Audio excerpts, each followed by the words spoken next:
How to use preset templates in GoPro Quik. First of all, open the app and go to the studio section. Select the video you want to edit, then tap Let's Go. The app will automatically create an edited version of your video by adding music, transitions, text, and color adjustments that perfectly match the mood and pace of your footage. Every time you create a new one, the app will provide a different combination of music and style based on its built-in templates. Once the automatic edit is ready, you can watch the preview.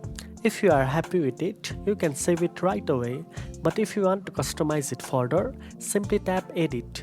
From there, you can trim clips, change the music, adjust the text, or tweak filters to make it your own. When you are done, save the final version to your device or share it directly on social media.